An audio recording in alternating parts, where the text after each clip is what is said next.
Welcome back, everyone. Let's pick up the conversation on the Electoral Bill 2023 elections and expectations of Nigerians. Today, INEC got some new national commissioners. Some were old hands who are returned, and some of them fresh into the commission. The INEC chairman, Professor Mahmood Yakubu, has high hopes for the new officer's role.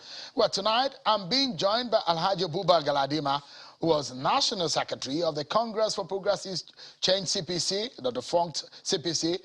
He was one of the 9 signatories that signed the merger agreement between the 3 political parties that came together to form the APC in 2014. He then went in alliance with the PDP and became one of the spokespersons of the party towards the election. He joins us tonight in our studio here.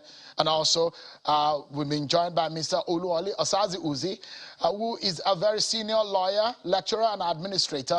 He got called to the Nigerian bar in 1982, July of 1982. He was appointed as a special advisor to Honorable Justice Ephraim Akpata, the pioneer chairman of INEC.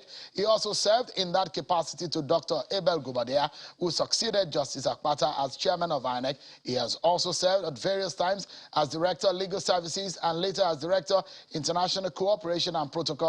Is currently, left INEC as the director of voter education and publicity.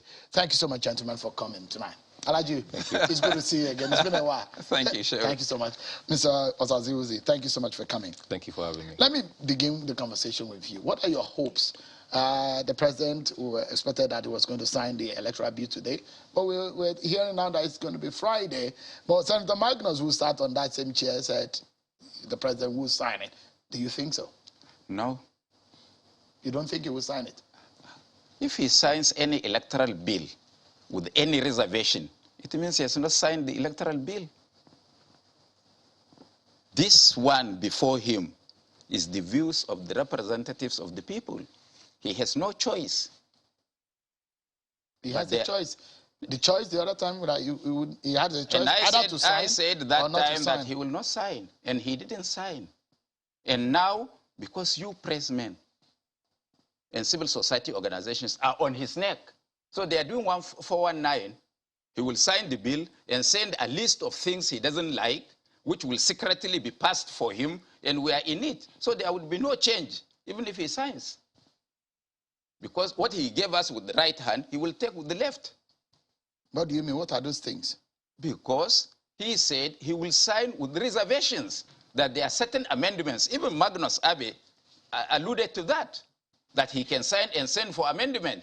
So for you, he has signed it. He has amended the 2010 Electoral Act.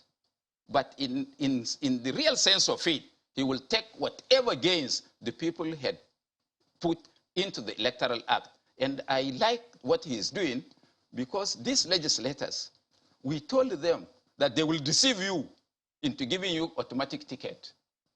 That is why they wanted you to say, to recommend consensus. Now they are in it. Consensus means only the governor or the leader of the party in the state will sit down in his bedroom and make a list. There would be no consensus. Once you don't belong, you don't belong. So you don't think that there are reasonable corrections or review to the law that which the president is going to sign? No. There are a lot of adjustment at the National Assembly. What are those? Electronic transmission of result. What do you mean? Those are Chairman, because you are not a politician, you don't understand what is electronic transmission of results. That is nonsense. What is important is that after formal accreditation, the world should know how many people were accredited to vote before they vote. If not, garbage in, garbage out. We are shortchanged. Those are deep thoughts. Mr. Osaze Uzi, any expectations, should the president sign this on Friday? What are your expectations towards the bill? Do you think it will make any significant difference in our elections? Oh, certainly. I'm one of those who believes that the bill is a step forward, not as far as some of us would have wanted it to go, but in certain regards, it's gone very, very far. I think it's quite good. It reflects, by and large, what many Nigerians believe will positively impact on the process, and I'm one of those who shares that view. It's not a perfect bill. There's nothing like a special perfect bill. And by the way, I have never heard of president assenting to a bill with reservations. It's either you assent or you don't. So if he assents to it, it becomes a law. Unless and until it is further amended, it becomes the law of the land. And the issue of reservations, note one thing. None of the electoral bills since 1999 has been sponsored by the executive. None. So if at all the president wanted a good bill or a bill after his own image, he ought to have gotten the Attorney General to sponsor an executive bill. But they never did that. But they made inputs. They were partakers. They partook in the discussions. I'm aware that they partook in the discussions leading up to the reform process. Yes, the Attorney General was represented in several fora, including the retreat that the INEC had with the National Assembly because, members. I mean, if I say they made inputs, largely, when the president rejected it in the first place, yes, and he gave a long list of legal opinion on the areas he doesn't like, the gray areas.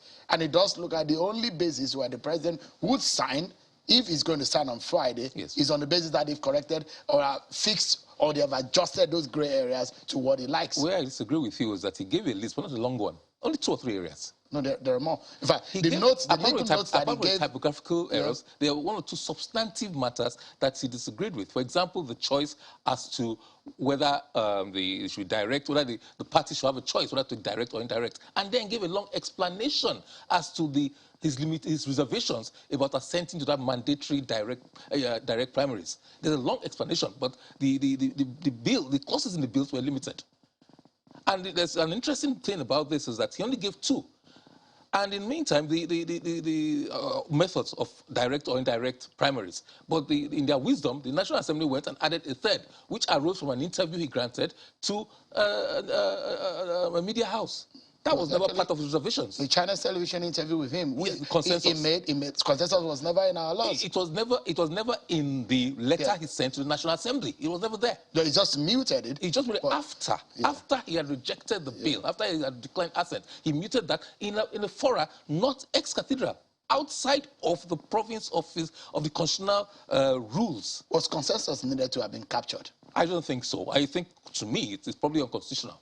It probably is, because the Constitution realizes and states that your Constitution of every party should state a method of electing delegates for elections and delegates for congresses and conventions. So it has to be democratic. That position is ultra-biased? It probably is. And could be challenged? Oh, certainly it can be. Just like that's not the only position that's ultra-virus. Even the question of certain, what they call political office holders not being delegates is... And that if you are a delegate, you have to resign before you become eligible to contest. That is not within the province of the National Assembly to do, because that's a constitutional requirement. The issue of qualification and disqualification is constitutional. So you cannot by electoral and legislation cannot stand in the way of the Constitution. It certainly cannot. Let me get the view, because Alhaji Galadima, you are one of those who put together the national movement. Alongside the former governor of Kano State, who was on the program here yesterday, and we're looking at the spirit and the letters of the agenda that you have for Nigeria. And one will ask the question, what is different? You have been in CPC, you have been in APC, you worked with PDP. What is different? If the president signs this bill into law, are you hoping that our election will give the kind of image or the kind of picture that you want of Nigeria to pass in 2023? Let me first address an issue raised by the barrister. Whether the president sends an executive bill to the National Assembly or he doesn't, once they pass a law and he assents to it, it becomes his law. By my understanding, I'm a layman, it becomes his bill. That is 1. 2, I also want to differentiate 2 things. Yesterday, we launched the national movement. Yesterday, the national movement. The national movement is not a political party. And all members of the national movement, some of them are not even politicians. Alhaji Tanko Yaka, say a consultant, is 96 years old. Alhaji Muhammadu Ali Gwaska, who was to Shehu Shagari, Chief MCK Ajuluchuku, to Chief Obafemi Awolowo. 88. He isn't a politician for now, for at least now.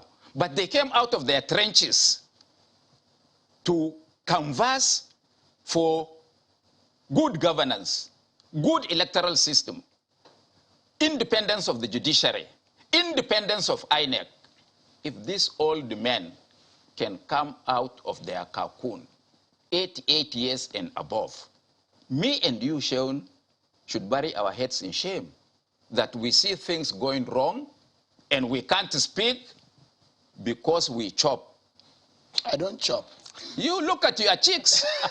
Alhaji Galadima, I only feed on what I work for. And so if you are the politician, you are the ones who chop. Why in the language of maybe it's your nature not to have cheeks. I try to sleep well so I can look good. So Alhaji, you can define what the chop means. Don't chop our time. But the truth and the fact is, what is different that you are bringing to the table? That's a big question. The national movement is completely a different agenda. It is not political party. It doesn't matter what good governance means or what we want to achieve. Oh, you told it could also, listen, you told Nigerians the same thing in 2014 when you were a signatory to the merger of APC. In CPC, you told Nigerians the same thing. That that the APC is going to be a political party that is accessing political power in order to implement certain things. And when they fail to do that, courageous people like me opted out. So why said they are fraudulent. Why should Nigerians believe you now? Because they know that they can trust me. If anything is wrong, it doesn't matter whether it benefits me directly or indirectly, I will go out. So you were wrong at that time? Of course, I told everybody publicly, accepted my position that I was wrong. Don't vote for the man in 2019. And this issue of Electoral Act, for 2 years, we've been dragging with you on this channel's television that I said he will never sign.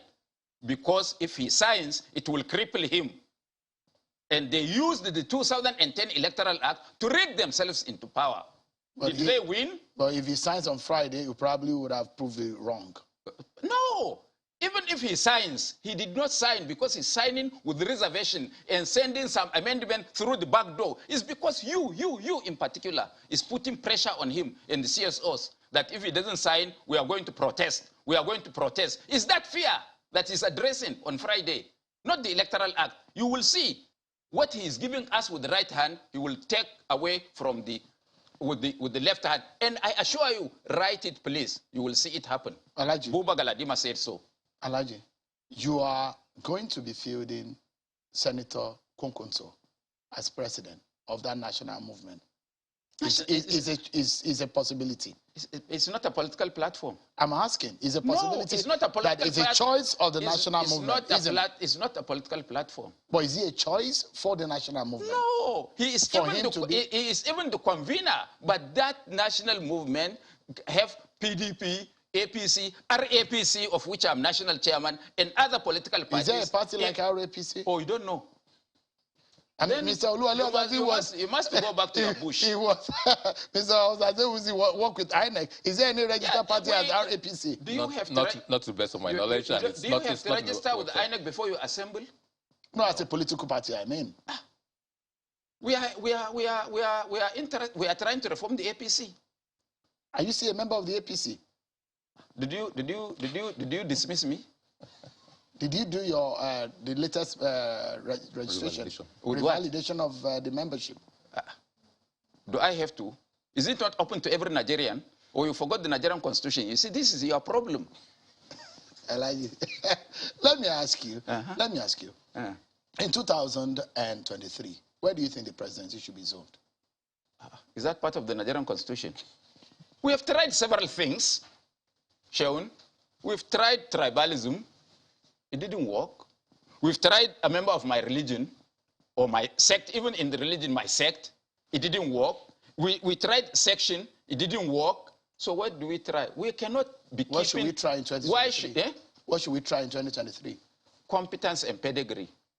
who in your thinking fits that bill? We Nigerians, not me. I'm not APC that can sit in the villa and appoint national chairman, deputy national chairman, and national secretary for the people when the Constitution spells out who has got that right in the convention. Okay.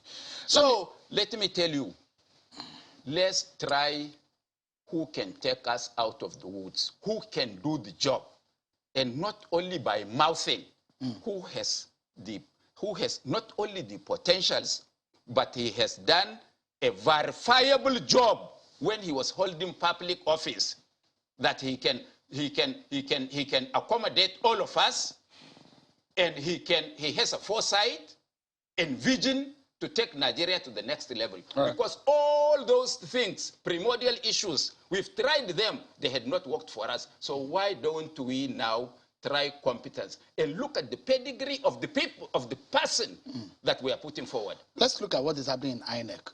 Are you happy with what happened today? The return of at least 5 of them, of the national commissioners who are the old ends. Was it 5 of them?